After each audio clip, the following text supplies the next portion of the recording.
ओम सभी को नमस्ते। ओम का उच्चारण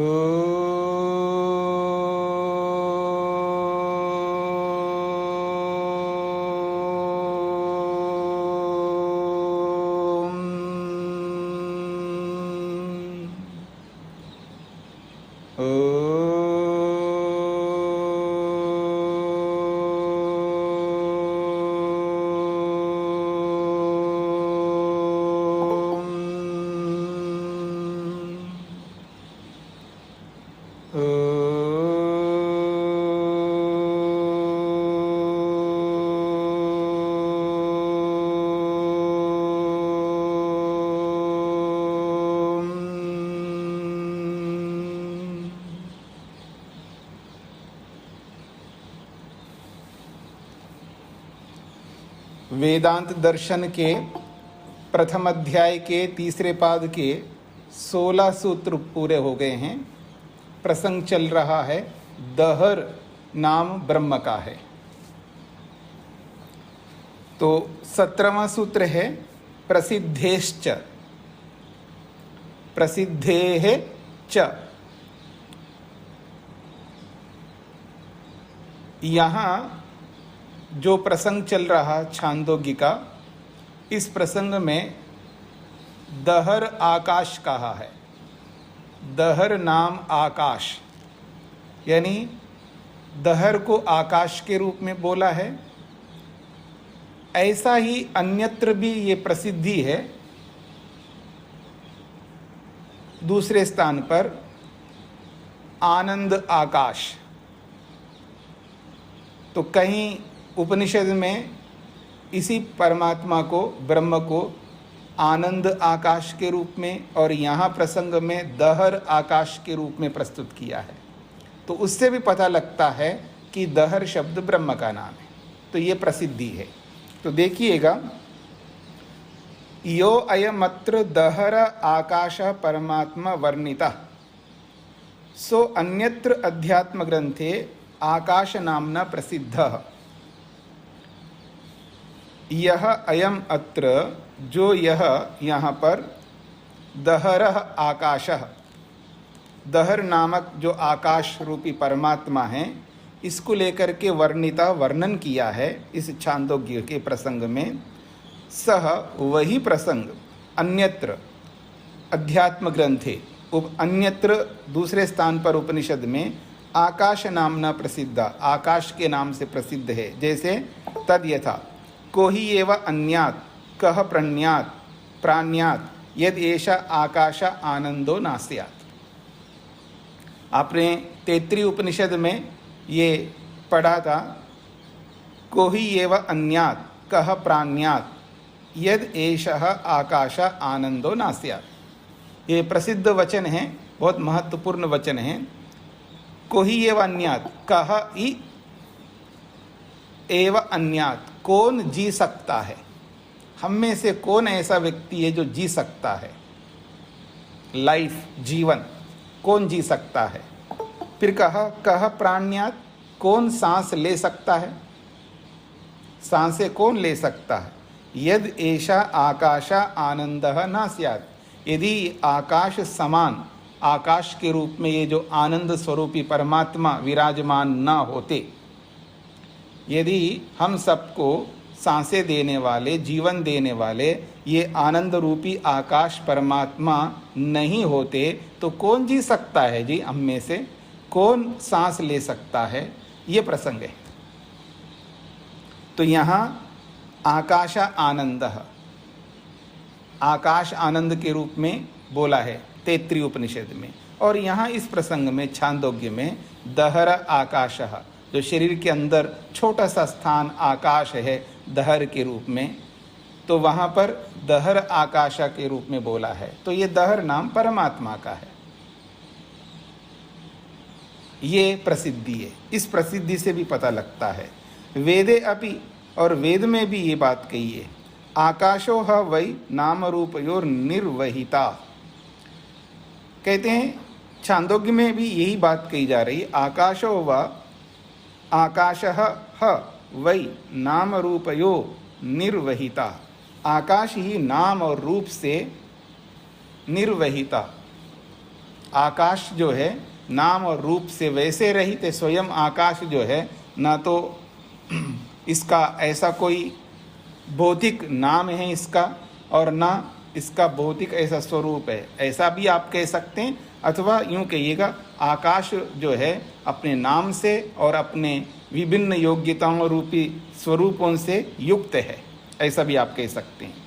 वेद में भी बोला है ऋचो अक्षरे परमे व्योमन यस्मिन देवा अधि विश्वे निषेधु। तो वेद में ऋचः अक्षरे परमे व्योमन, यहाँ पर भी व्योमन शब्द से परमात्मा को कहा। व्योमन कहते हैं आकाश को। व्योम जो शब्द है ये आकाश के लिए आया है। तो परमात्मा को वेद में भी आकाश शब्द से बोला है, तो उपनिषद में भी आकाश शब्द से बोला है, और वही आनंद स्वरूप है, वही दहर स्वरूप है। तस्माद अत्र दहर आकाश परमात्मा एव। इसलिए हम कहना चाहते हैं, अर्थात सूत्रकार महर्षि वेदव्यास कहते हैं यहाँ पर दहर आकाश जो है ये परमात्मा का ही नाम है। सूत्रार्थ, और जो ब्रह्म इस उपनिषद में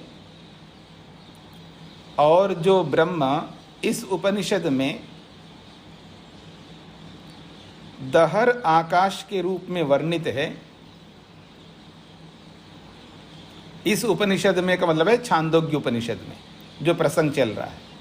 और जो ब्रह्म इस उपनिषद में दहर आकाश के रूप में वर्णित है, और जो ब्रह्म इस उपनिषद में दहर आकाश के रूप में वर्णित है, वही दूसरी उपनिषद में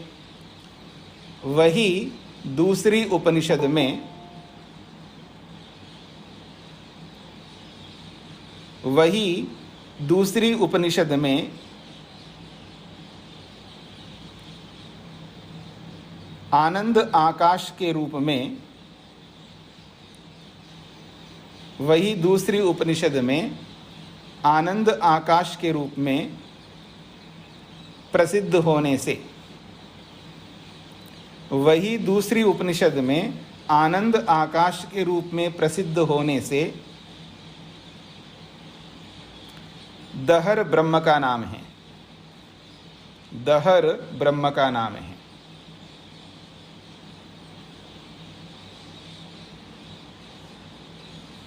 जो ब्रह्म इस उपनिषद में दहर आकाश के रूप में वर्णित है, वही दूसरी उपनिषद में आनंद आकाश के रूप में प्रसिद्ध होने से दहर ब्रह्म का नाम है।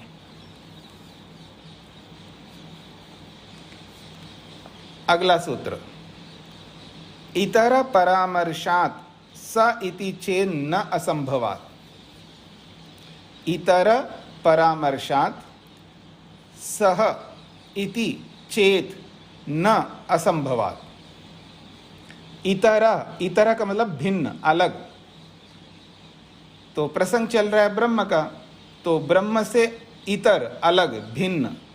तो इतर परामर्श का मतलब है संबंध, दूसरे का संबंध होने से। तो ब्रह्म से अतिरिक्त दूसरा कौन हो सकता है? जीवात्मा। तो इतर परामर्श का अर्थ होगा जीवात्मा का संबंध होने से। सह इति चेत, दहर शब्द उस जीवात्मा को कहना चाहिए। यदि ऐसा कोई कहे तो कह रहे न असंभवात, नहीं कह सकते, असंभव होने से। क्या असंभव है? अब भाष्य में बताएंगे कि क्या असंभव है। तो इतर परामर्शात का मतलब है इतर जो जीवात्मा है उसी का यहाँ परामर्श है दहर शब्द से, अर्थात इतर जो जीवात्मा है उसी का यहाँ संबंध होने से जीवात्मा को ही दहर कहना चाहिए। ऐसा यदि कोई प्रश्नकर्ता कहे तो कहते ना, नहीं कह सकते। क्यों? असंभव होने से जीवात्मा को नहीं कह सकते। भाष्य को देखिएगा, इतरस्य परामर्श इतर परामर्श। इतर परामर्श में दो शब्द जुड़े हुए हैं, तो उसका समास बता रहे हैं। इतरस्य परामर्श इतर परामर्श, यानी दूसरे का परामर्श। अब इतर कौन है? तो कह रहे हैं इतरः ब्रह्मणः भिन्न जीवः। इतर जो है वो ब्रह्म से भिन्न, ब्रह्म से अलग जीवात्मा है। तो तस्य परामर्शात, उसी जीवात्मा का परामर्श होने से, अर्थात परामर्श को बोला है संबंधात, तो उसी तस्य परामर्शात तस्य संबंधात, उसी जीवात्मा का यहाँ पर इस प्रकरण में संबंध होने से इतर एव अत्र जीव, और वो इतर कौन है? वो जीवात्मा है। उसी जीवात्मा को यहाँ दहर मानना चाहिए। इति चेत उच्चेता, यदि ऐसा कोई प्रश्नकर्ता कहे तो कहते हैं तत् न वक्तव्यम, ऐसा बिल्कुल नहीं कह सकते। कुतः, क्यों? क्यों नहीं कह सकते? असंभवात्, नहीं ये धर्म दहरस्य उक्ताः ते तत्र इतरस्मिन् जीवे संभवन्ति तस्मात्। कहते हैं ये धर्माः दहरस्य उक्ता, जो धर्म जो गुण दहर के कहे गए हैं, ते वे सारे के सारे धर्म तत्र अर्थात इतरस्मिन् जीवे, जो इतर शब्द से जो जीवात्मा को कहा है उस जीवात्मा में न संभवंती, संभव नहीं हो सकते। जो प्रारंभ में ना है ना, उसको अंत में जोड़ना है। न संभवंती, वो जीवात्मा में वो धर्म संभव नहीं है। तस्मात्, इसलिए दहर जीवात्मा नहीं हो सकता। कथम च स इतर परामर्श संदीयते, दहर शब्द से उस इतर का संबंध का क्यों संदेह हो रहा है हमको? इतर शब्द से जीवात्मा को ही लिया जा रहा है, ऐसा क्यों संदेह हो रहा है? कश्च सो असंभव इति उच्यते, फिर जब जीवात्मा के लिए दहर शब्द से संदेह हो रहा है और फिर उस जीवात्मा का नहीं हो सकता, इसमें असंभव है, ये जो बातें, दो बातें हैं, ये कैसे? एक प्रश्न किया जा रहा है। कथम च स इतर परामर्श संदीयते, किस प्रकार से इतर परामर्श से सह संदीयते, अर्थात वह जीवात्मा का संदेह होता है। फिर कश्च सो असंभव, फिर वो उस जीवात्मा का असंभव क्यों है यहाँ दहर शब्द से? ये दो बातें हैं। जैसे आपसे कोई कहे जी उसने ये गलत काम किया है, किसी आदमी ने, तो आपने बोला उसने गलत काम किया, तो उसने गलत किया है ये कैसे पता लग रहा है आपको? फिर दूसरा कह रहे नहीं, वो बिल्कुल नहीं कर सकते, संभव ही नहीं है। दूसरे ने बोला बिल्कुल नहीं कर सकता वो ये गलत काम, संभव ही नहीं है। तो आपने जो बोला है कि उसने गलत किया है, ये संदेह कैसा हो रहा है आपको? संदेह का तो कोई कारण बताना पड़ेगा ना आपको, रीज़न तो बताना पड़ेगा। और फिर दूसरा जो कह रहा है नहीं उसने बिल्कुल नहीं किया, संभव ही नहीं है, तो असंभव क्यों है ये भी तो बताना पड़ेगा। तो ये दो बातें यहाँ पर कही जा रही हैं। उच्यते, समाधान करेंगे जी। अथ यह एषः संप्रसादो अस्मात् शरीरात् समुत्थाय परम ज्योति उपसंपद्य स्वेन स्वरूपेण अभिनिष्पद्यते एष आत्मा इति ह उवाच। यहाँ इस वचन से संदेह होता है। कहते हैं अथ यह एषः संप्रसाद, और यह जो संप्रसाद यानी जीवात्मा है, अस्मात् शरीरात् समुत्थाय, इस शरीर से बाहर निकलता है। जब उसको मृत्यु होती है तो कहाँ जाता है? शरीर से बाहर ही निकलेगा। तो अथ यह एषः संप्रसादः, ये जो संप्रसाद रूपी जीवात्मा है, अस्मात् शरीरात् समुत्थाय, इस शरीर से बाहर निकल जाता है। फिर निकल के कहाँ जाता है? परम ज्योति उपसंपद्य, परम ज्योति जो परमात्मा ब्रह्म है उसको प्राप्त होता है। जब उसको प्राप्त होता है उस स्थिति में स्वेन रूपेण अभिनिष्पद्यते, अपने निज स्वरूप में वो प्रकट होता है। हाँ, मेरी बात को समझने का प्रयत्न करिएगा। ये प्रसंग पीछे भी कई बार आ चुका है और आप भूल जाते होंगे, इसलिए बार बार बताना पड़ता है। एक कहावत है ना कि स्कूल में टीचर्स पढ़ाने जाते हैं ना, एक कक्षा को पढ़ाते हैं, रोज जाते हैं, वही पढ़ाते हैं। फिर नया साल आता है, फिर जाते हैं, फिर वही पढ़ाते हैं, फिर नया साल आता है, फिर वही पढ़ाते हैं। टीचर तो वही होता है, विद्यार्थी बदलते रहते हैं। ठीक है जी। पर समस्या यहाँ ये है, टीचर भी वही है और विद्यार्थी भी वही है। ना टीचर बदल रहा है, ना विद्यार्थी बदल रहा है। तो आप बता सकते हैं यहाँ प्रसंग क्या चल रहा है? तो ये प्रसंग है जब शरीर को त्याग करके मुक्ति की ओर बढ़ता है जीवात्मा, वो प्रसंग है। तो वह ये जो संप्रसाद रूपी जीवात्मा है, इस शरीर को छोड़ करके जब परम ज्योति यानी परब्रह्म जो परमात्मा को प्राप्त होता है, उस स्थिति में स्वेन रूपेण अभिनिष्पद्यते, वो अपने निज स्वरूप में प्रकट होता है। अर्थात अब उसमें कोई अविद्या तो होती नहीं है, न कोई संस्कार होते हैं, कुछ नहीं होता है। कैसा होता है? अपने निज स्वरूप में रहता है, नित्य शुद्ध बुद्ध मुक्त स्वभाव वाला। स्पष्ट हो रहा है जी? तो ये है स्वेन रूपेण अभिनिष्पद्यते का मतलब। तो ये कौन है जो अपने निज स्वरूप में प्रकट हो रहा है? एषा आत्मा इति, ये आत्मा है, ये जीवात्मा है। इति उवाच, ऐसा उत्तर दिया है। अत्र जीवात्मना परामर्शः संदीयते, यहाँ तो साक्षात जीवात्मा की बात आ गई है। तो अत्र जीवात्मनः परामर्श, यहाँ जीवात्मा का संबंध है, इसलिए संदेह होता है कि इस आत्मा से दहर, इसी आत्मा को कहना चाहिए, क्योंकि यही तो प्रसंग आगे बढ़ रहा है, यही तो प्रसंग आगे बढ़ रहा है। तो इससे पता लगता है कि यहाँ पर दहर जीवात्मा होना चाहिए। क्यों होना चाहिए जीवात्मा? तो ये प्रसंग चलाए यही है कि जीवात्मा को बताया जा रहा है यहाँ पर। अत्र संप्रसादः जीवः लक्ष्यते, यहाँ संप्रसाद शब्द से जीवात्मा लक्षित होता है। इति वक्तुम शक्यते, ये प्रश्नकर्ता कह सकता है। इति वक्तुम शक्यते, यहाँ संप्रसाद जो है जीवात्मा है, ऐसा वो कह सकता है। तथापि संप्रसाद शब्द न साक्षात जीववाची। हाँ, आप भले बोल दो जीवात्मा यहाँ संप्रसाद शब्द से, हम भी मानते हैं संप्रसाद जीवात्मा के लिए ही आया है, लेकिन वास्तव में ये जो संप्रसाद शब्द है साक्षात जीवात्मा का नाम नहीं है। संप्रसाद शब्द न साक्षात जीववाची। साक्षात का मतलब एक होता है ना नाम, नाम जो होता है उसका अपना खुद का नाम होता है।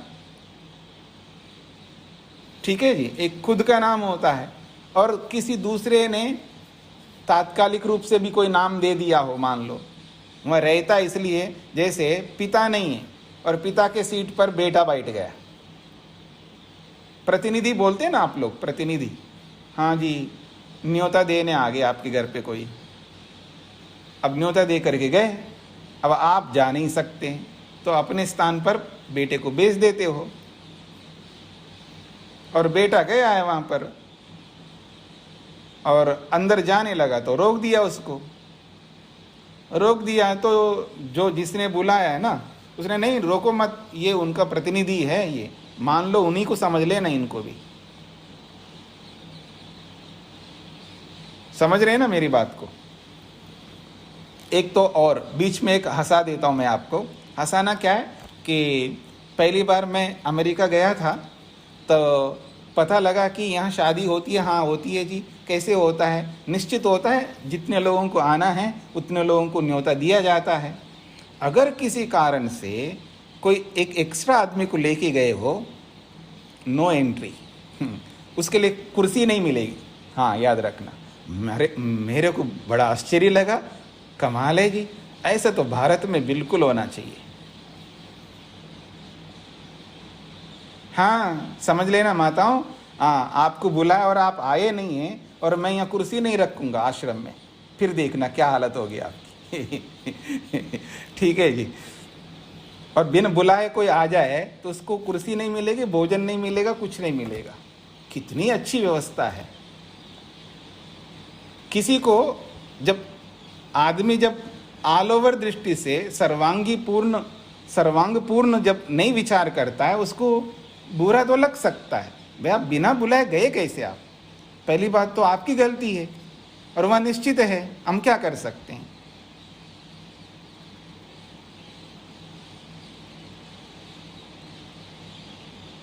तो कहने का अभिप्राय ये है, यहाँ पर जो बात हो रही है प्रतिनिधि की, हंसा दिया ना आपको, हंसा दिया या सोच में डाल दिया होगा आपको।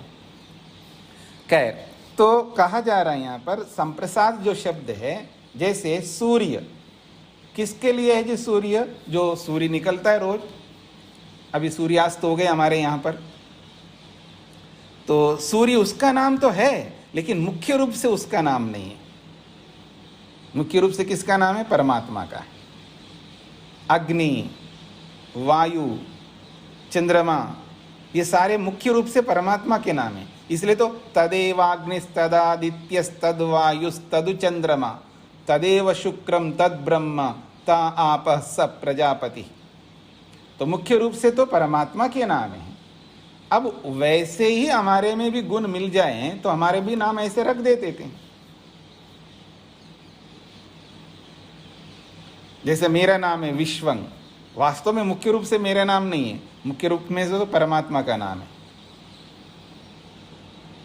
ठीक है, तो ऐसे बहुत सारे नाम होते हैं जो हम लोग रख लेते हैं, तो किसी और के होते हैं मुख्य रूप से, तो गौण रूप से हम लोग भी रख लेते, क्योंकि वैसे लक्षण हमारे में भी दिखाई दें तो हम लोग भी ऐसे नाम रख सकते हैं।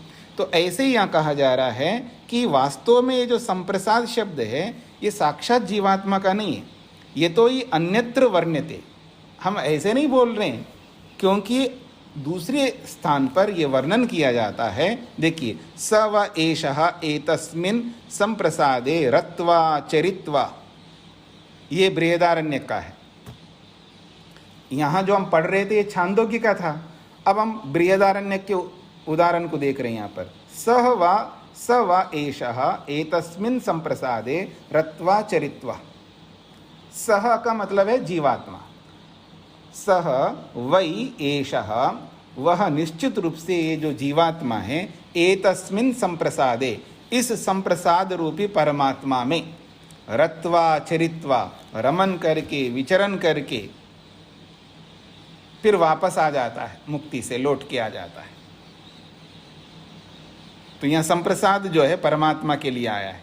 तो एतस्मिन् संप्रसादे, इस संप्रसाद रूपी परमात्मा में रमन करता है, विचरण करता है। मुक्ति के काल में जहाँ भी जाना है, आता है जाता है, जो भी सुख भोगना है उसको, जो भी ज्ञान विज्ञान प्राप्त करना है सब करता है। ये सब करके वापस लौट के आता है, ये प्रसंग है। तो संप्रसादो जीव इति ताथ्योपाधिना एव कथयितुम अर्हते। इसलिए यहाँ तो परमात्मा के लिए कहा है, फिर जीवात्मा को संप्रसाद कहा है। वो क्यों कहा? तो कहते हैं संप्रसादो जीवः, जीवात्मा को जो संप्रसाद जो बोला है, ये ताथ्योपाधिना एव कथयितुम अर्हते। ये ताथ्योपाधि से, तास्थ्योपाधि का मतलब है उसमें रहने के कारण से, उस परमात्मा में रहने के कारण से उसको भी संप्रसाद कहा है। देखिए, आनंद में रहते हैं ना हम लोग, आनंद में, जब परमात्मा के आनंद में हम रहते हैं तो हम भी आनंद रूप हो जाते हैं। परमात्मा आनंद स्वरूप है, और समाधि में या मुक्ति में जीवात्मा भी आनंद रूप हो जाता है। बात पकड़ में आ रही जी? जैसे लोक में भी, भाषा के अंदर भी, जब कोई व्यक्ति धन से परिपूर्ण हो जाता है, यानी अथाह धन आ जाता है, तो वो धनवान होता है, धन वाला होता है, लेकिन उसको धन वाला ना कहकर के ये धन हो गया, ऐसा भी बोलते हैं हम लोग लोक में। ये तो हलवा हो गया है, ये तो जमीन हो गया है, ऐसा हम लोग बोल देते। यानी जमीन से इतना प्रेम रखता आदमी, चिपका के रखता है ना। कई बार कोई सोना चांदी को चिपका के रखते हैं, कोई धन को चिपका के रखते हैं, कोई किसी को कुछ ना कुछ, हम लोग किसी ना किसी से हम इतना इन्वॉल्व हो जाते हैं, इतना अटैच्ड हो जाते हैं उनको, और अपने आप को अलग कर नहीं पाते। तब हम लोगों को भी यही बोला जाता है। ये रागी नहीं, ये क्या स्वयं ही राग हो गया। ये द्वेषी नहीं, ये स्वयं द्वेष हो गया है। ऐसा हम लोग भाषा में बोलते हैं। तो ठीक इसी प्रकार यहां पर कहा तास्थ्योपाधि। तास्थ्य कहते हैं तत्स्थित तास्थ्य, यानी उसमें स्थित है, परमात्मा में स्थित है जीवात्मा, इसलिए उस परमात्मा में स्थित होने से परमात्मा स्वरूप हो गया एक प्रकार से। जैसे अहम ब्रह्मास्मि, मैं ब्रह्म हो गया हूं, अर्थात मैं ब्रह्म स्वरूप हो गया हूं, यानी ब्रह्म जैसा हो गया हूं, इसका ही अर्थ होता है। अगर कोई अहम ब्रह्मास्मि बोल भी दे तो तात्विक रूप से अगर हम देखेंगे तो उसका अभिप्राय यही निकलता है कि मैं ब्रह्म में स्थित हूं, इसलिए ब्रह्म हूं, ऐसा व्यक्ति अर्थ ले ले। ये ऐसा अर्थ लेना तो उचित है, लेकिन मैं स्वयं ही ब्रह्म हूं, वो गलत अर्थ हो जाएगा। इसको कहते हैं तास्थ्योपाधि। तो जीवात्मा को संप्रसाद इसलिए बोला है, वो प्रसन्न रहता है, वो आनंदित रहता है।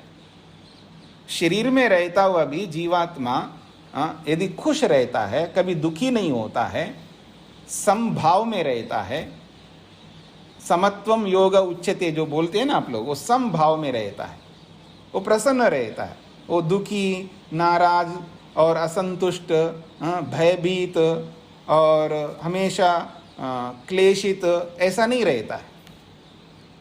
आदमी का जो जीवन चलता है ना, वो ऐसे ही चलता है। कभी किसी से वो नाखुश रहता है, किसी से असंतुष्ट रहता है, किसी से उसको बहुत शिकायतें हैं, किसी से उसको भय लगता है। मतलब उसके जीवन को आप देखेंगे ना कुछ लगा रहता है आदमी की। एक गया तो दूसरा आ जाता, दूसरा गया तो तीसरा आ जाता, तीसरा गया तो चौथा आ जाता है, यानी किसी न किसी परेशानी में आदमी उलझा रहता है। इन्हीं उलझनों से तो ऊपर उठने के लिए ये सारा का सारा प्रयास है हमारा।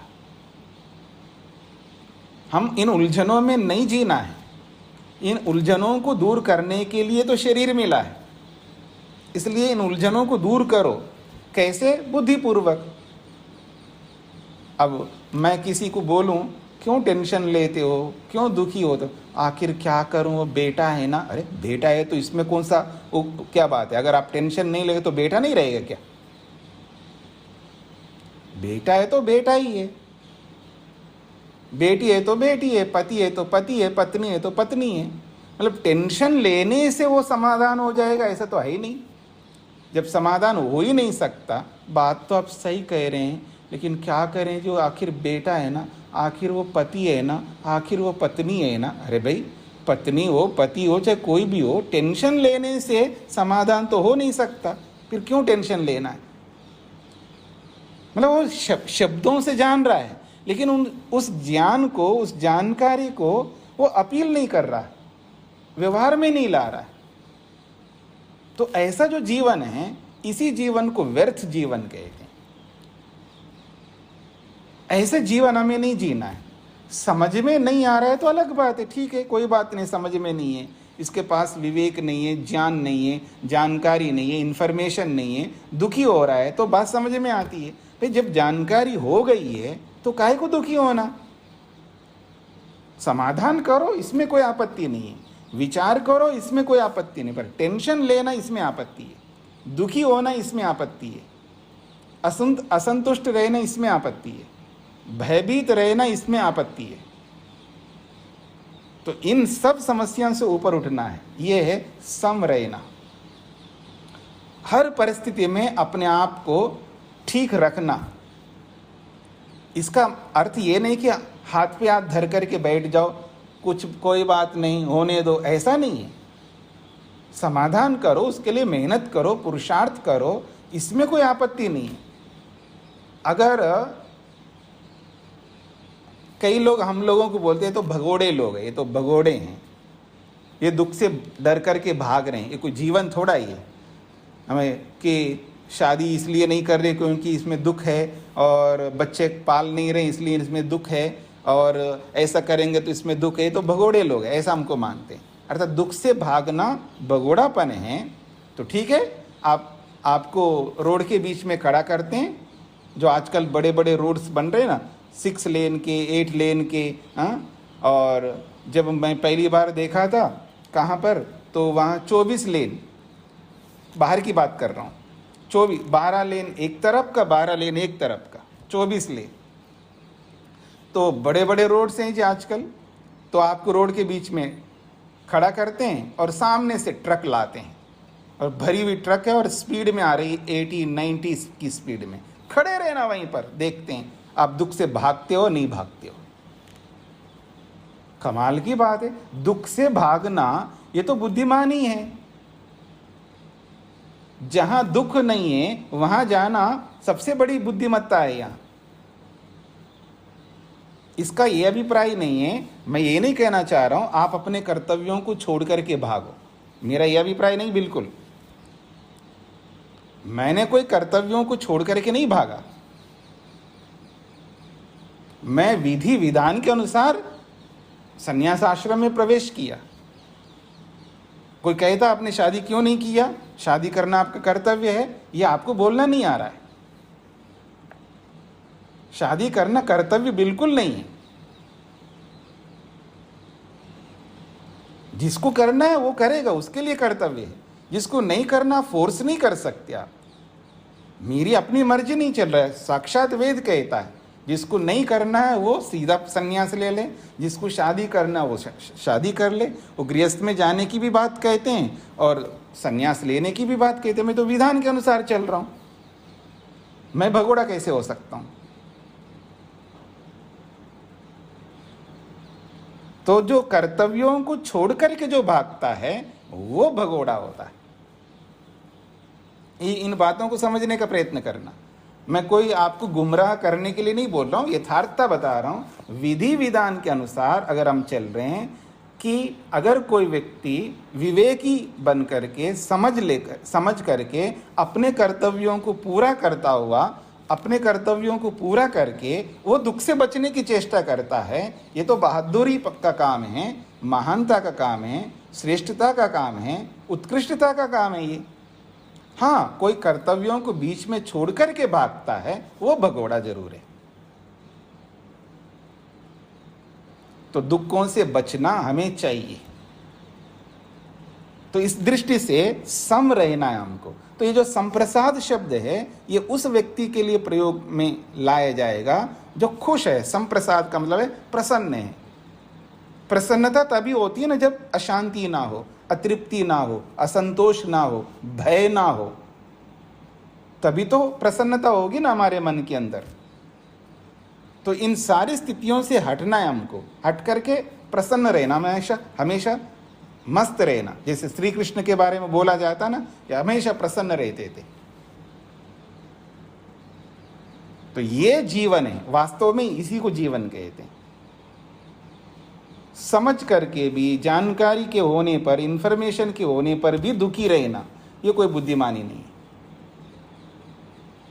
नहीं जी क्या करें, जी क्या करें, नहीं ठीक करो, उसको ऊपर उठाओ। इसका यह अर्थ नहीं है कि आप अपने बेटे को बेटा ना मानो, पति को पति ना मानो, सब मानो ना, किसने मना किया। इसका यह अर्थ नहीं कि उनको लेकर के दुखी रहना, दुखी नहीं रहना, समाधान करना।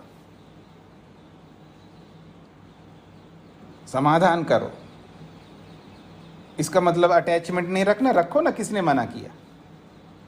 पति को पति मानो, पत्नी को पत्नी मानो, अपना मानो, अपना परिवार मानो, इसमें कोई आपत्ति नहीं। आपत्ति उसमें दुखी होना है, दुखी होने में आपत्ति है। हार्ट अटैक आ गया, दुखी मत होना, इलाज करना, समाधान ढूंढना, आगे आने वाली परेशानियों के लिए समाधान करो, टेंशन नहीं लेने का। भूकंप आ गया, पैसे का नुकसान हो गया, जो कुछ भी होता है दुनिया में, रहेंगे तो। पर इसका अर्थ ये है उसका समाधान करो, टेंशन फ्री होकर के, शांत होकर के, अपने आपा खो करके नहीं। इसको कहते हैं सम रहना, इसी को कहते हैं संप्रसाद रहना, अर्थात प्रसन्न रहना, शांत रहना। ये है जीवन। ऐसा जीवन हमें बिताना है। योग्यता नहीं है तो बनानी है योग्यता, और क्या करेंगे, यही तो काम करना है, इसी के लिए तो जीवन में आए हैं। योग्यता बनानी है, क्योंकि योग्यता अपने आप नहीं आती है। कोई सोचे आप तो जी बाबा जी आपको क्या चिंता है, आपसे ज़्यादा काम है हमारे पास में, हम बहुत काम करते हैं। आप 2 4 5 लोगों को चलाते होंगे तो हम लोग तो सैकड़ों लोगों को चला रहे हैं, आपसे ज़्यादा काम करते हैं हम लोग। आप 2 4 5 10 लोगों के लिए आप इकट्ठा करते होंगे, सोचते होंगे, हम तो सैकड़ों लोगों को ध्यान में रख करके सोचते हैं। वो तो अपना खून नहीं है ना, हाँ तो ठीक है, क्या बात है, खून हो तो करो या खून ना हो तो ना करो, ऐसी बात नहीं है ना। तो ये सब बेकार की बातों को दिमाग में नहीं लाना, विकल्पों को दिमाग में नहीं लाना, यथार्थता में जीना है और आगे बढ़ना है। तो जो हमेशा खुश रहता है, प्रसन्न रहता है, वो संप्रसाद कहलाता है। वो कौन है? वास्तव में परमात्मा। अब उसको पाकर के जीवात्मा भी वैसा बन जाता है, तो इसलिए उसको भी संप्रसाद कहा जाता है। एक बात, अभी तो संप्रसाद हम नहीं है, तो संप्रसाद बनाने के लिए भी, संप्रसाद बनने के लिए भी हम नाम तो रख सकते हैं ना अपना, इसलिए ये नाम रखे जाते हैं। जब कभी किसी व्यक्ति को नाम हम देते हैं या नाम रखना होता है, तो हमारे मन में रखना चाहिए जो हम नाम दे रहे हैं, इस नाम का जो अर्थ है, इस अर्थ को इस व्यक्ति के अंदर स्थापित करना है, और प्रयास भी वैसे ही करना है हमको। नाम रख दिया विनय और आग बबूला हो रहा है वो आदमी, तो नाम हटा दो उसका, मान ही नहीं रहा है, नहीं जी मैं गुस्सा नहीं छोड़ सकता, तो ठीक है जी नाम छोड़ दो, फिर विनय नाम हटा दो, कोई दूसरा नाम रखो अपना, ठीक है जी। तो ये जो नाम दिए जाते हैं वो वैसा बनाने के लिए दिए जाते हैं, और ऐसे अर्थपूर्ण नाम होने चाहिए। तो ये संप्रसाद भी वैसा है, तो मुख्य रूप से परमात्मा का है, लेकिन जीवात्मा को भी इसलिए कहा जाता है क्योंकि वो जीवात्मा उस प्रसन्नता को प्राप्त करके स्वयं संप्रसाद जैसा हो जाता है। तो यही कहना चाह रहे हैं, संप्रसादो जीव इति तास्थ्योपाधिना एव कथयितुम अर्हते। तो संप्रसाद जीवात्मा को, जीवात्मा परमात्मा में विराजमान होकर के आनंदित प्रसन्न होता है, इसलिए उसको संप्रसाद कहा जाता है। शरीरा समुत्थाय इति अनेन संदेहो जीवस्य भवेत्। हाँ, शरीर से बाहर निकल करके फिर वो उस परम ज्योति को प्राप्त होता है, इसके कारण से यहाँ पर संदेह जीवात्मा का भले हो जाता है। किंतु अत्र सूत्रकारः स्वमतम परामर्शम उपरिष्टाद विशदीकरिष्यति। किंतु यहाँ पर सूत्रकार यानी महर्षि वेदव्यास जो है, स्वमतम अपने मत को, परामर्शम स्वमतम परामर्शम अपने मत का परामर्श यानी अपने मत का जो संबंध है, उपरिष्टाद विशदीकरिष्यति। उपरिष्टाद का मतलब है आगे आने वाले सूत्र में स्पष्ट करेंगे, और आगे आने वाला सूत्र है 20वां सूत्र, तो उस 20वें सूत्र में इसका स्पष्टीकरण करेंगे। ये जो जीवात्मा का परामर्श है यानी जीवात्मा का संबंध जो जुड़ रहा है यहाँ पर, वो क्यों जुड़ रहा है, जीवात्मा का संबंध क्यों संबंध जोड़ा है, इसलिए संदेह हो रहा है, इसका समाधान आगे 20वें सूत्र में करेंगे। ये कहना चाहते हैं, किमर्थो अयम परामर्शः, ये जीवात्मा का परामर्श या जीवात्मा का संबंध यहाँ क्यों आ रहा है। केवलम परामर्श उपलम्भाद एव न इदम मंतव्यम। केवल परामर्श के कारण से, परामर्श की उपलब्धि के कारण से, यानी परामर्श यहाँ दिखाई दे रहा है, जीवात्मा का संबंध यहाँ पर आ रहा है, इसलिए जीवात्मा को दहर कहना है, ऐसा नहीं मानना चाहिए। न इदम मंतव्यम, इस बात को ऐसा नहीं समझना चाहिए। यद दहरो जीवो अस्ति, जिससे दहर नाम जीवात्मा का है, ये उसका संबंध होने मात्र से नहीं मानना चाहिए। किंतु दहरस्य ये धर्मा, जो दहर के जो धर्म बताए गए हैं उनसे पता लगेगा कि ये दहर जीवात्मा है या परमात्मा है। तो कह रहे हैं दहरस्य ये धर्मा, दहर नामक जो वस्तु है उसके जो धर्म है वो कैसे हैं। अपहत पापमा, अपहत पापमत्वादयः अभिहिताः। अपहत पापमा आदि शब्दों से उस दहर को संबोधित किया है। ते वो कैसे हैं देखिएगा, यह आत्मा अपहत पापमा विरजो विमृत्युर्विशोको विजिगित्सो अपिपासः सत्यकामः सत्यसंकल्पः सो अन्वेष्टव्यः स विजिज्ञासितव्यः। ये है उसके धर्म जो बताएगा वहाँ पर। तो कहते हैं यह आत्मा, जो आत्मा है कौन? दहर रूपी जो आत्मा है वो कैसा है? अपहत पापमा, जिसके अंदर कोई पाप नहीं होता है, वो है आत्मा। वीरजह, विजर, विजरह, वो कभी बुढ़ापे को प्राप्त नहीं होता है, यानी बुढ़ापे से रहित है। जरा बुढ़ापे से वो बिल्कुल रहित है, कभी भी उसके अंदर बुढ़ापा नहीं आती है। विमृत्यु हो, वो कभी भी मृत्यु को प्राप्त नहीं होता है, कभी भी नहीं होता है। विमृत्यु का मतलब है वो मृत्यु को कभी नहीं प्राप्त होता। विशोकः, वो कभी शोकग्रस्त नहीं हो सकता। विजिकित्सा, वो कभी भी उसको भूख नहीं लग सकती है। अपिपासा, उसको कभी प्यास नहीं लगती है। हमेशा सत्य काम वाला है और हमेशा सत्य संकल्प वाला है। ऐसे उस आत्मा को सह अन्वेष्टव्या, उसको उसकी खोज करनी चाहिए। स विजिज्ञासितव्या, उसको जानना चाहिए। ऐसा यहाँ पर वर्णन है इसी प्रसंग में, दहर के प्रसंग में। उस दहर के सारे धर्म बताए जा रहे हैं। तो यह आत्मा, ये जो प्रसंग में आत्मा शब्द आ रहा है यहाँ परमात्मा के लिए ही। तो अपहत पापमा, वो पाप रहित है। पर जीवात्मा ऐसा नहीं है, पाप रहित नहीं होता है। जब अविद्या से रहित होगा तब पाप रहित होगा, इसमें कोई बात नहीं है, लेकिन हमेशा पाप रहित नहीं हो सकता जीवात्मा। शरीर में है, इसका अर्थ है पाप युक्त है। हाँ जी, आप हो, मैं हूँ, चाहे कोई भी, हम सब आज शरीर में हैं, मुक्ति में नहीं गए हैं और न समाधि लगी हमको, वो भी असंप्रज्ञा समाधि, ईश्वर का दर्शन नहीं हुआ है। ऐसी स्थिति में कोई भी मनुष्य है वो पाप रहित बिल्कुल नहीं हो सकता। क्यों जी? कुछ ना कुछ तो पापी होंगे ना आप लोग। हाँ, अगर आपको बुरा लगता है तो लगना भी चाहिए। हाँ जी ठीक है जी, आप पापी तो होंगे ना कुछ ना कुछ, किसी न किसी अंश में तो है, इसमें तो कोई संदेह की बात नहीं है। अगर नहीं होते तो समाधिस्थ हो जाते या मुक्ति में चले जाते हैं। तो हम सब पाप से युक्त है। पर यहाँ कहा जा रहा है वो जो आत्मा है अपहत पापमा, वो कभी पाप से युक्त होता ही नहीं, पाप रहित तो होता है। फिर कहा विजरह, कभी बुढ़ापा नहीं आती है उसको। और आप सबको बुढ़ापा आ गई, आप सबको मतलब है जो जो वृद्ध अवस्था के अधिक अवस्था वाले उन सबको बुढ़ापा आ गई है। पर इसको विजरा, वो कभी बूढ़ा नहीं बनता। फिर कहा विमृत्यु, उसकी कभी मृत्यु नहीं होती है।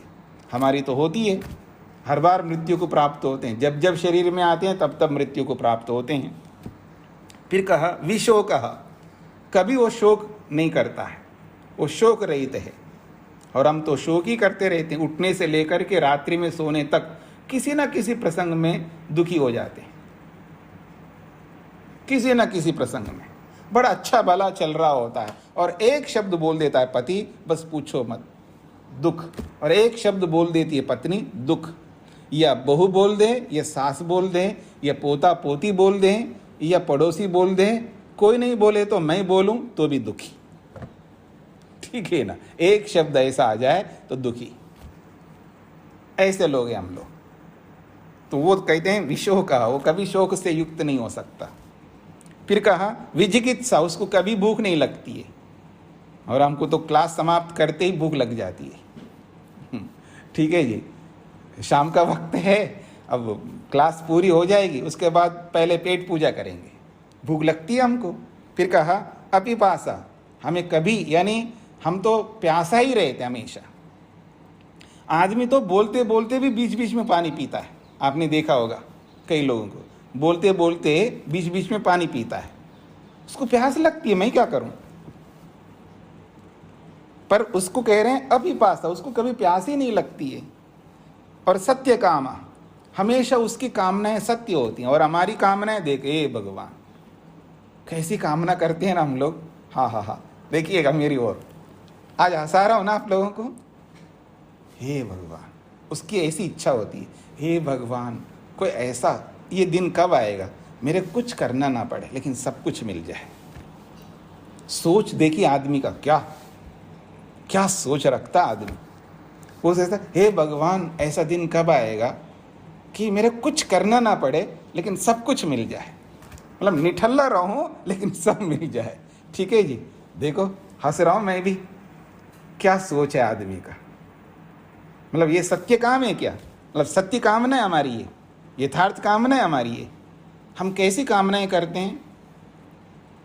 एक ओर से बहू और एक ओर से सास सोचने लगती, ये काम मेरे को करना ना पड़े, ठीक है ना। मतलब जब बहू जब नौकरी पे जाती है ना, सास कमरे घर में बैठी हुई सास तो, और बहू जो है नौकरी पे जाती है, तो सास की क्या अपेक्षा रखती है? ये काम मेरे को ना दे के जाए, एक ऐसी कामना होती है। और जब बहू जब घर आती है ना, ये सोच के आ रही होती है कि शायद सासू जी ने काम कर दिया होगा, मेरे को करना ना पड़े, ठीक है ना। देखिए कामनाएं देखिए हमारी कैसे होती है, ये सब सत्य कामनाएं हैं। तो कह रहे हैं वो सत्य काम है, वो कभी भी असत्य कामना नहीं कर सकता। सत्य संकल्प, उसके सारे संकल्प जो है सत्य होते हैं, मतलब इच्छाएं, उसकी सारी इच्छाएं सत्य होते हैं। ऐसे उस आत्मा को सह अन्वेष्टव्या, उसको खोजना चाहिए, मतलब उसको समझना चाहिए। स विजिज्ञासितव्या, और उसको जान लेना चाहिए हमें। हमारा जीवन इसीलिए है कि उसको जानने के लिए मिला है हमको ये मनुष्य जीवन, और उसी की खोज के लिए हमको ये मनुष्य शरीर मिला है, ये बात कही जा रही है। तो ये सारे के सारे धर्म जो है, ये तो जीवात्मा में तो घटित नहीं हो रहे हैं, ये तो सब परमात्मा में घटित हो रहे हैं। तो फिर दहर किसको कहना चाहिए? परमात्मा को कहना चाहिए, कहना चाहते हैं। एते धर्मा न जीवे संभवंती, ये सारे के सारे धर्म जीवात्मा में संभव नहीं हो सकते। तस्मात् न जीवो अत्र दहर आकाशा किंतु परमात्मा एव अस्ति, इसलिए यहाँ पर दहर आकाश जीवात्मा बिल्कुल नहीं हो सकता, परमात्मा ही दहर आकाश है, ये कहना चाहते हैं। सूत्रार्थ लिखिएगा। इस दहर के प्रसंग में, इस दहर के प्रसंग में, इस दहर के प्रसंग में जीवात्मा का संबंध होने से, इस दहर के प्रसंग में जीवात्मा का संबंध होने से, इस दहर के प्रसंग में जीवात्मा का संबंध होने से वह दहर जीवात्मा है, वह दहर जीवात्मा है, वह दहर जीवात्मा है, ऐसा कोई कहे तो, ऐसा कोई कहे तो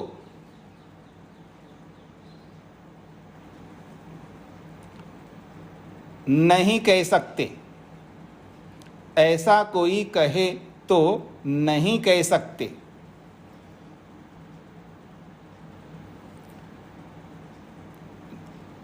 क्योंकि उस दहर में कहे गए, क्योंकि उस दहर में कहे गए, क्योंकि उस दहर में कहे गए धर्म जीवात्मा में संभव न होने से, क्योंकि उस दहर में कहे गए धर्म, क्योंकि उस दहर में कहे गए धर्म जीवात्मा में संभव न होने से। सूत्रार्थ पूरा हो गया। इस दहर के प्रसंग में जीवात्मा का संबंध होने से वह दहर जीवात्मा है, ऐसा कोई कहे तो नहीं कह सकते, क्योंकि उस दहर में कहे गए धर्म जीवात्मा में संभव न होने से। हाँ जी, अब जो प्रसंग चला है, इस प्रसंग के संदर्भ में या पिछले सूत्रों के प्रसंग में कोई प्रश्न हो तो पूछ सकते हैं आज।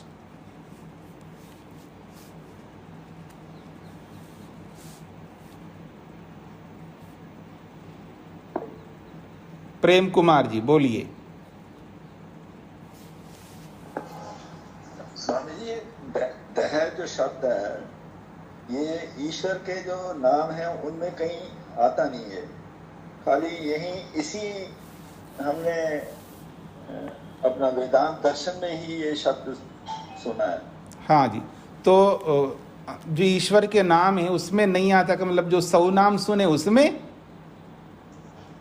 जी तक हमने कभी भी नाम पढ़े हैं या सुने हैं, जी केवल वेदांत दर्शन में ही हमने सुना है ये दहर जी शब्द। जी जी, क्योंकि आपने जो पढ़ा है ना, बहुत कम शास्त्र पढ़े होंगे ना आप परमात्मा के संबंध में। उपनिषदों में तो बहुत आया है, उसी उपनिषद को लेकर के ही तो यहाँ वेदांत में चलाया जा रहा है। वेदांत जो है उपनिषदों की व्याख्या है, ये प्रारंभ में ही बोला था।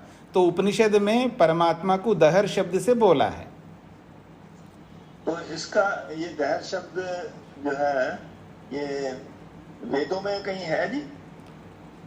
ऐसा है, जो भी शास्त्र हैं ऋषियों के, वो सब वेदों से ही लिया गया है। अब वेदों में सीधा सीधा दहर शब्द आपको दिखाना हो तो नहीं दिखा सकते हम लोग। ठीक है, समझ। जी जी, ठीक है, धन्यवाद। मतलब होगा, लेकिन मेरे को अभी याद नहीं है, वो एक अलग बात है। हाँ जी, रेशा जी बोलिए।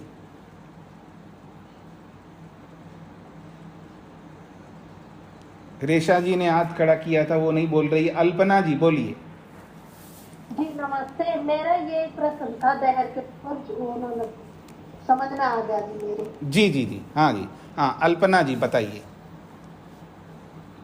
नमस्ते स्वामी जी स्वामी जी, ये जो 17वां सूत्र है, इसके भाष्य में जो छांदोग्य का दिया है उदाहरण, आकाश वै नाम रूपः, इसका एक बारी अर्थ दोबारा से बता दो। हाँ जी, आकाश ह वै नाम रूपयो निर्वहिता।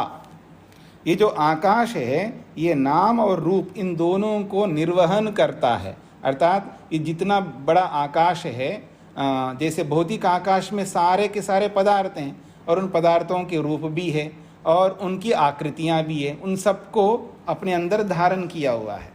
तो ठीक इसी प्रकार आकाश रूपी परमात्मा ने नाम और रूप को वहन किया हुआ है, अपने अंदर धारण किया है। नाम वाली जितनी भी वस्तुएं हैं और उनकी जितनी भी आकृतियां हैं, उन सबको अपने अंदर धारण किया हुआ है। जी ठीक। हाँ जी, और कोई किसी का प्रश्न?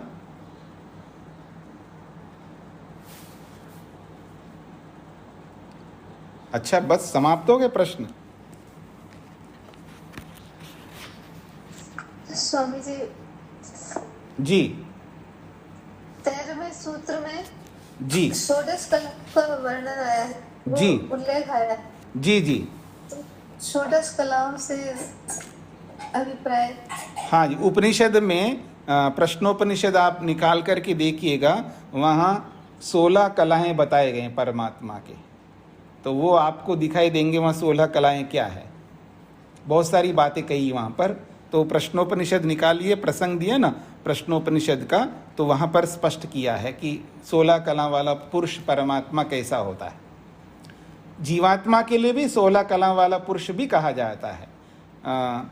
जब जीवात्मा उन सब कलाओं को धारण करके उनका सदुपयोग करता है, तो उसको भी 16 कला वाला पुरुष कहा जाता है।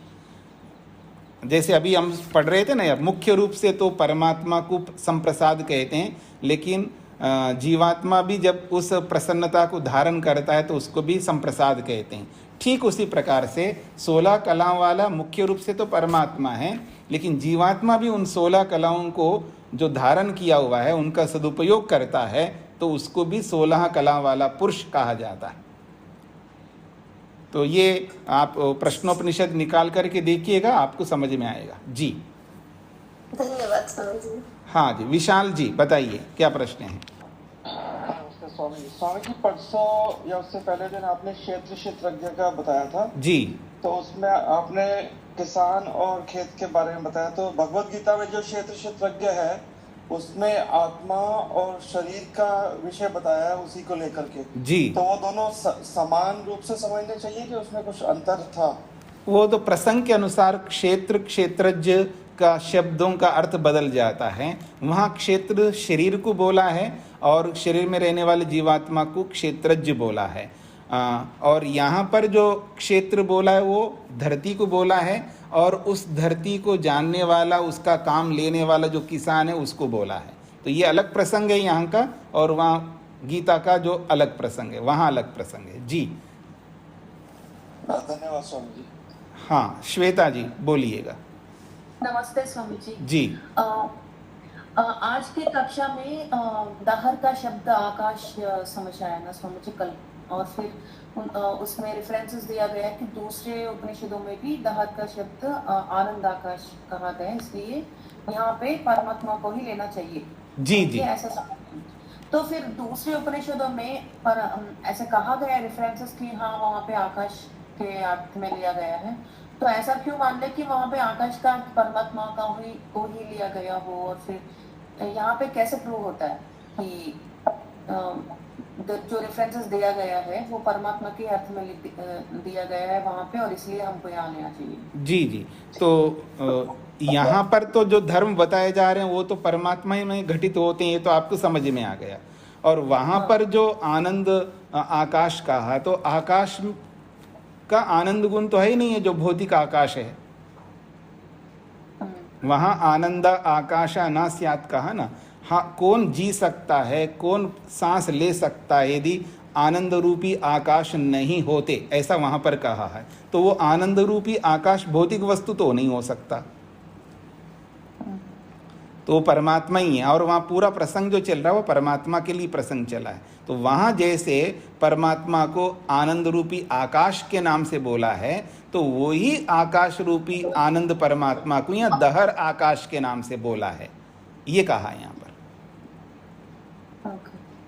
ठीक है सर, स्पष्ट हो गया जी। हाँ जी, और किसका प्रश्न है? हाँ विशाल जी बोलिए। स्वामी जी वो एक बार दोबारा बता दीजिए, समत्वम योग उच्यते।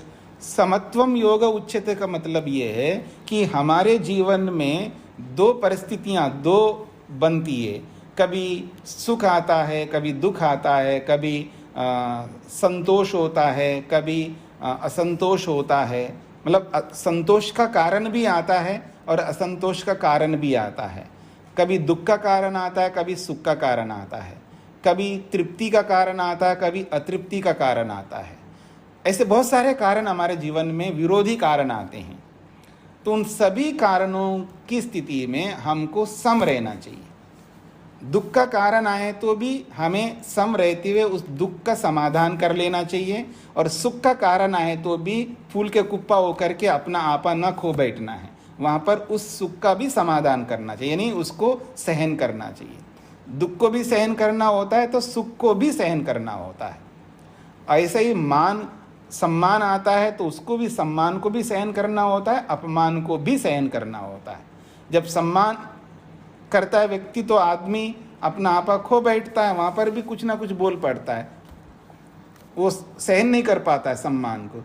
जैसे किसी ने बोला आप तो बहुत बड़े नहीं जी मैं कौन सा बड़ा दानी हूँ, कुछ ना कुछ बोलेगा, वो सहन नहीं कर पा रहा है। वो आप तो बहुत सेवा कर, नहीं जी कहाँ सेवा करता हूँ जी, मतलब कुछ ना कुछ वो रिएक्ट होता रहता है। वो सम्मान को सहन नहीं कर सकता, सुन नहीं सकता वो आदमी। अंदर तो अपेक्षा रखता है सम्मान हो जाए मेरा, लेकिन ऊपर ऊपर से नाटक कर रहा होता है, दोगला व्यवहार कर रहा होता है, तो वो उसको सहन नहीं कर पा रहा होता है, सम्मान को भी और अपमान को भी। ऐसे ही दोनों प्रकार की परिस्थितियाँ हमारे जीवन में आते हैं, दुख के कारण, सुख के कारण, संतोष के कारण, असंतोष के कारण। उन सभी परिस्थितियों में अपने आपा ना खोते हुए, अपने आप को सम रखते हुए उन सब का समाधान करना है।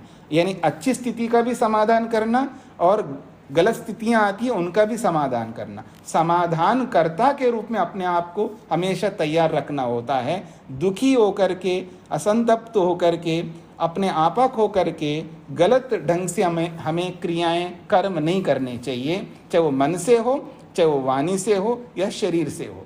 तो इसको कहते हैं समत्व, सम रहना। सम रहने का मतलब है मन से भी सम रहना, वाणी से भी सम रहना और शरीर से भी सम रहना। मन में भी हम लोग रिएक्ट होते रहते हैं, वो बाहर पता नहीं लगता है। अगर कोई व्यक्ति हमारे सामने कुछ बोल रहा होता है, ये तो देखो ये चापलूसी कर रहा है ये आदमी, ऐसे मन में आ रहा है, लेकिन वाणी से हम नहीं बोल रहे, शरीर से नहीं कोई प्रतिक्रिया कर नहीं रहे, लेकिन मन में कर रहे हैं। कभी वाणी से बोल रहे होते, कभी शरीर से प्रतिक्रिया कर रहे होते हैं। तो हर परिस्थिति में मन, वाणी और शरीर से हमको सम रखना है और उनका समाधान करना है। अपना आपा नहीं खोना है, यही समत्व की बात है। जी तो उसी को योग की स्थिति कहेंगे? हाँ जी, बिल्कुल, ये योग की स्थिति है, क्योंकि मन पर नियंत्रण होने पर ही, इंद्रियों पर नियंत्रण होने पर ही, शरीर पर नियंत्रण होने पर ही हम ऐसा कर पाएंगे, और इसी का नाम योग है। या यूं कहूं, यह भी योग का एक पार्ट है, क्योंकि ये व्यवहार काल है ना।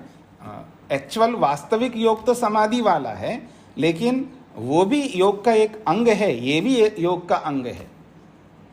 हमारा संपूर्ण जीवन जो है वो योग का पार्ट बन करके, योग का अंग बन करके रहना चाहिए। चाहे हम खा रहे हैं, सो रहे हैं, उठ रहे हैं, बैठ रहे हैं, आ रहे हैं, जा रहे हैं, हर परिस्थिति में अपने आप को व्यवस्थित रखना।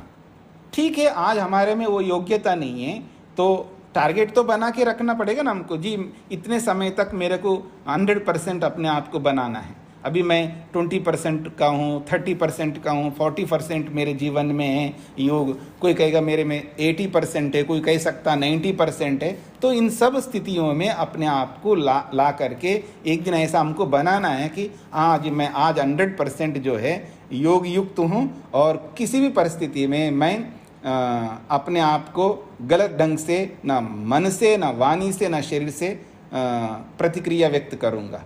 तब हम 100%, 100% हम योग से युक्त हो जाएंगे। वहाँ तक पहुँचने के लिए हमको मेहनत करना है, और धीरे धीरे अपनी योग्यता को बढ़ाते हुए वहाँ तक पहुँचना है, और लक्ष्य बना करके चलना है। जैसे कोई व्यक्ति पैसे का, जमीन का, सोना चांदी का, कपड़ों का, पता नहीं किस किस का एक टारगेट बना करके चलता है ना, वैसे ही ये भी सबसे बड़ा टारगेट हर व्यक्ति के जीवन में होना चाहिए।